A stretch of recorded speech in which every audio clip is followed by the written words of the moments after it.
तो सूर्य की मां को सुना आपने किस तरीके से उन्होंने योगी आदित्यनाथ से गुहार लगाई है कि उन 7 लोगों के साथ भी ऐसा ही होना चाहिए जैसे कि उन्होंने मेरे बेटे सूर्य के साथ किया।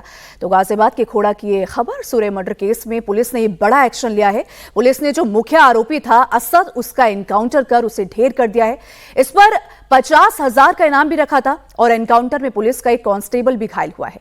दोनों तरफ से करीब 10 राउंड फायरिंग हुई और बताया यह जा रहा है कि पुरानी रंजिश को लेकर विवाद हुआ और सूर्य पर चाकू से हमला किया गया।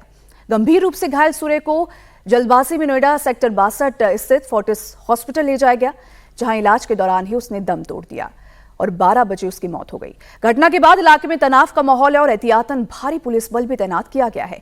हालांकि सूर्य की मां का यह कहना है कि 7 आरोपी, जो 7 लोग वहां पर मौजूद थे, और तस्वीरों में भी आप देख सकते हैं कि 7 लोगों ने घेर कर सूर्य का किस तरीके से गला काटा और असद सबसे मेन आरोपी था जिसे एनकाउंटर में ढेर कर दिया गया। लेकिन बड़ा सवाल सूर्य की मां का है कि आखिर उन 7 जो लोग मौजूद थे उसमें, उनके साथ कब उन पर एक्शन लिया जाएगा। हालांकि अभी जो खबर आ रही है, असद के जो साथी थे वो अभी फरार चल रहे हैं। मेन आरोपी यानी कि असद को पुलिस ने एनकाउंटर में ढेर कर दिया है। यानी कि खोड़ा में जो खौफ का दूसरा नाम था असद गैंग का, उस मेन असद गैंग का अंत एक तरीके से हो गया है। अब पुलिस इस पूरे मामले में क्या कह रही है आपको बताते हैं।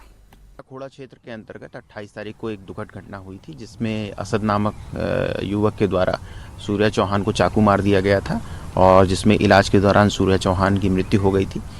उनके परिजनों के द्वारा दी गई तहरीर के आधार पर 5 लोगों के विरुद्ध थाना खोड़ा में सुसंगत धाराओं में मुकदमा पंजीकृत किया गया था और शीघ्रता से कार्रवाई करते हुए इसमें 3 मुख्य आरोपियों को गिरफ्तार कर लिया गया था।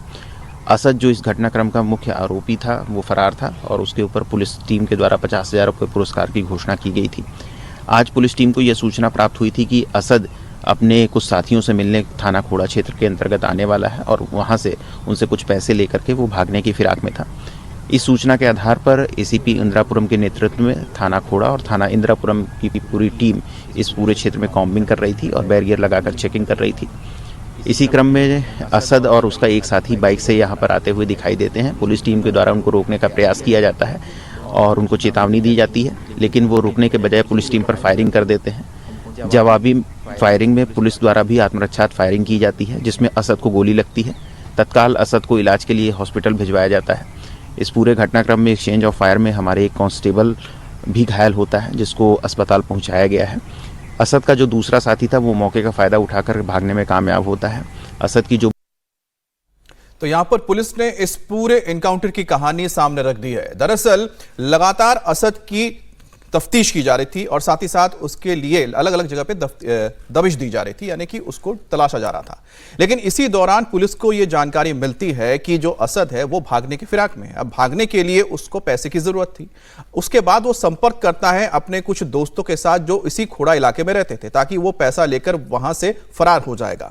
अब इसकी जानकारी जैसे पुलिस को मिली तो पुलिस ने कॉम्बिंग ऑपरेशन चलाई, यानी कि तलाशी अभियान चला दी। उसके बाद अलग अलग जगह पे बैरिकेडिंग की गई। अब यहां पर ही एक बाइक पर अपने दोस्त के साथ असद नजर आता है, जिसके बाद पुलिस उसे सरेंडर करने के लिए कहती है।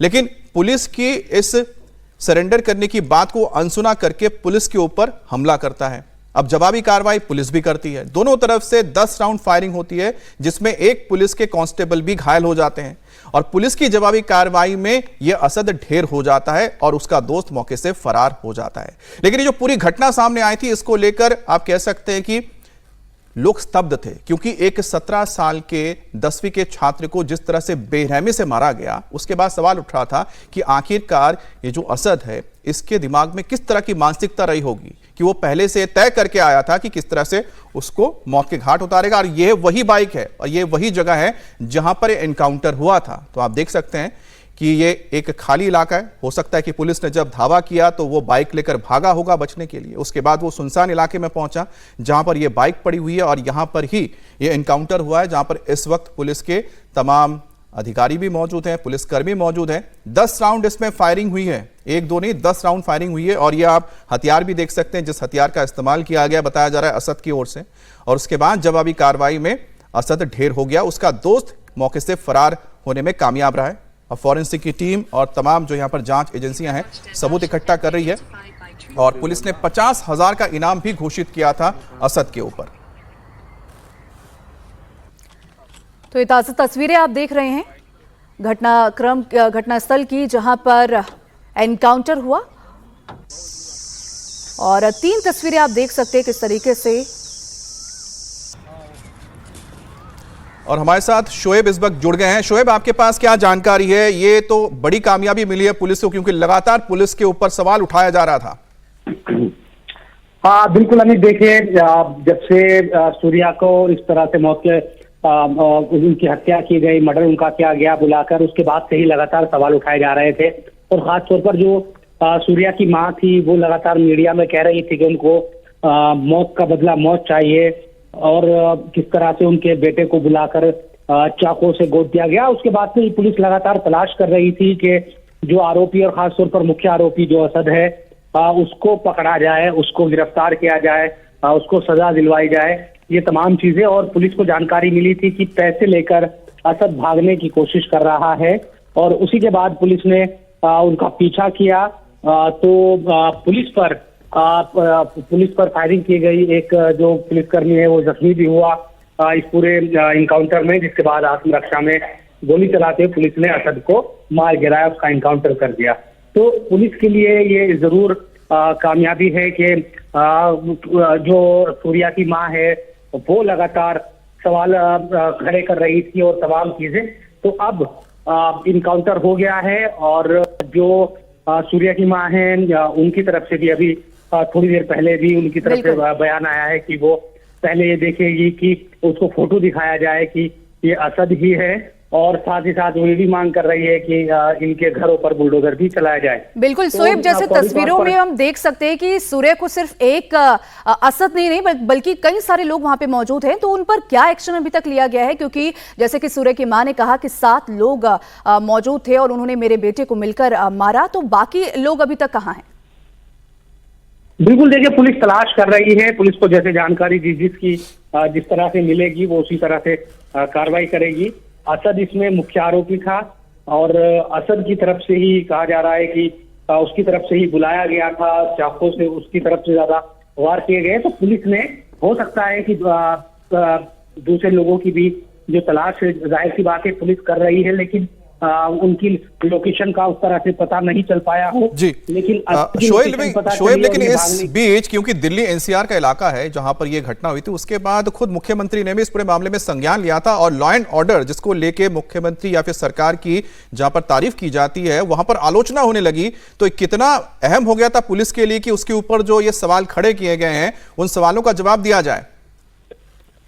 बिल्कुल, देखिए उत्तर प्रदेश में लगातार ये बात कही जाती है कि जो क्रिमिनल है वो क्राइम करते हुए घबराते हैं। उन्होंने या तो क्योंकि मुख्यमंत्री योगी आदित्यनाथ साफ तौर पर इस बात को कहते हैं कि अगर आपने क्राइम किया तो आप बख्शे नहीं जाएंगे, और हम हर घटना के बाद ये चीजें देखते भी है। लेकिन इस घटना ने यकीनन सबको चौंकाया कि इस तरह से बुलाकर कई लड़कों ने एक साथ सूर्या को मारा और चाकू से गोद दिया।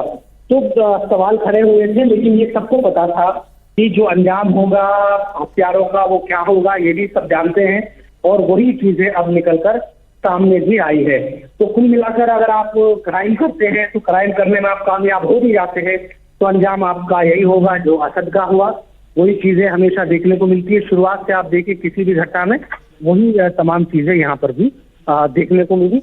अब पुलिस दूसरे जो आरोपी है उनकी भी तलाश कर रही है, और हम ये देख रहे हैं कि लगातार जो सूर्या की मां है उनकी तरफ से भी जो बातें हैं वो रखी जा रही है, कही जा रही है। जाहिर सी बात है कि उनके घर का जो चिराग है वो बुझ गया, और वो इंसाफ चाहती है, इसीलिए वो लगातार कह रही है कि सिर्फ इनकाउंटर नहीं बल्कि आरोपियों के घर पर बुलडोजर भी चलाया जाए। तो हो सकता है कि आने वाले दिनों में तमाम जो कार्रवाइयां है वो भी देखने को मिले। लेकिन शोएब, जैसा आप बता रहे हैं कि उत्तर प्रदेश में जैसा कि मुख्यमंत्री योगी आदित्यनाथ ने लगातार कहा है क्रिमिनल से कि अगर वो क्राइम कर रहे हैं, कोई अगर वो जुर्म कर रहे हैं तो ये ना सोचे कि वो बच जाएंगे, उनको अंजाम तक पहुंचा दिया जाएगा, और जो पीड़ित परिवार है, जो भी पीड़ित है, उसको इंसाफ मिलेगा।